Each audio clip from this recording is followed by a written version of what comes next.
Mimi naitwa Engineer Raphael Mlimaji, ni meneja wa wakala ya barabara mkoa wa Tabora.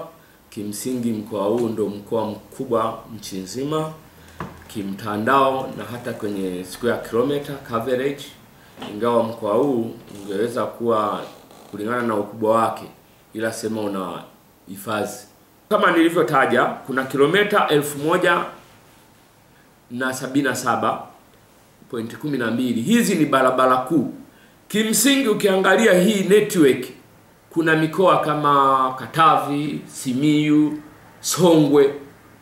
Hii kilomita inaweza ikawa ndio jumla ya mtandao mzima wa ule mkoa. Sasa sisi hiyo ni barabara kuu tu ambazo kimsingi zinajumlisha barabara za lami kilomita 803.66. Kati ya hizi kuna zaidi ya kilomita 500 amezijenga yeye. Sasa ukiangalia 500 na hii ni karibu 50% ya barabara ya mtandao wa Tabora amezikamilisha yeye kuzijenga. Kwa hiyo nampongeza sana kwa hilo. Manufaa makubwa yaliyojitokeza ni maendeleo ya ghafla yaliyojitokeza katika mkoa wetu wa Tabora. Kuna maeneo mbalimbali sasa hivi watu wawekezaji wamekuwa wengi, kuna ujenzi wa stendi, kuna mapato ya mmoja yameongezeka kwa sababu usafirishaji imekuwa ni rahisi. Kwa hiyo kuna watu wanatoka Zanzibar wanakuja kununua michele huku kwa sababu panafikika kiurahisi.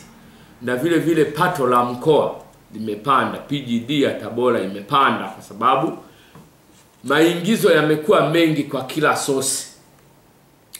Na vile vile ukiangalia tunapoongelea fedha, maana yake uchumi umekuwa wa pamoja katika mkoa wa Tabora kwa sababu tu gharama za uendeshaji kwa mtu anayeendesha biashara ya magari imekuwa chini. Kwa kitaalamu tunaita vehicle operating cost, kwa sababu sasa hivi mtu ana uhakika wa kuondoka Dar es Salaam mpaka Tabora mpaka Kigoma bila kuvunja spring. Hamna yale mashimo ya ajabu.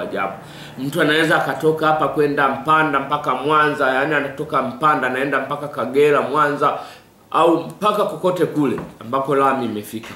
Hajakata spring wala hajapata changamoto yoyote. Maana yake nini? Maana yake ile overhead aliyokuwa anaitumia kutengenezea magari imekuwa sehemu ya faida. Kwa hiyo wamepanua wigo wa faida. Kwa hiyo hayo ni manufaa makubwa kwenye upande wa wenzetu wasafirishaji. Haya, tukija kwa wakulima, vile vile tumbaku inasafirishika kiurahisi. Kwa hiyo makampuni ya uwekezaji ya tumbaku yamekuwa mengi kwa sababu baada ya kukamilika kwa barabara hii makampuni yamevutika, yamekuwa mengi, na tumbaku, ubora wa tumbaku umepanda kwa sababu hamna changamoto za magari. Kwa sababu wakati ule mara gari imepata ajali, tumbaku imeharibika, ile imekuwa rejected, na hata ile iliyokuwa grade 1 imepata contamination, ikifika kwenye soko la dunia ile inashuka. Kwa hiyo grade yake inashuka, kwa hiyo kipato kinakuwa kimepungua. Lakini sasa hivi akiondoka na grade 1 ni mpaka huko ni grade 1. Kwa hiyo wale wakulima upande wa tumbaku grade inapanda. Watu wamevutika pia katika mkoa wa Tabora baada ya kugundua kwamba usafirishaji unawezekana. Kuna kilimo cha pamba kimeanza baadhi ya maeneo ya Tabora, kwa sababu pamba inahitaji utaratibu wa kuisafirisha usiwe wa kubabaisha, kwa sababu pamba kama mnavyoijua waandishi wa habari ni nyeupe, haitaki kupata zoruba ya aina yoyote kwa ajili ya usafirishaji wa zile nyuzi. Kupata ile cream, super cream, inatakiwa ianzie kwenye pamba yenyewe kabla haijaingia kwenye kiwanda. Kwa sababu ile kusafisha sio kwamba ile detergent inaweza kusafisha kafikia ile original pamba. Lakini baada ya kugundua hiyo, na tayari Tabora imebainika kwamba kuna sehemu pamba inakubali kama wilaya ya Igunga, kwa sababu inafanana na wilaya za Shinyanga kule, ndio ukanda ule. Nadhani hata Kaliua, nadhani kuna maeneo fulani niliona watu wanalima pamba. Hayo ni manufaa ya Mama Samia Suluhu Hassan. Kwa kweli mitano tena kwake, kama alivyopongezwa na watu kule, nilikuwepo kwenye msafara na nini, ilikuwa ni sehemu ya wale watu.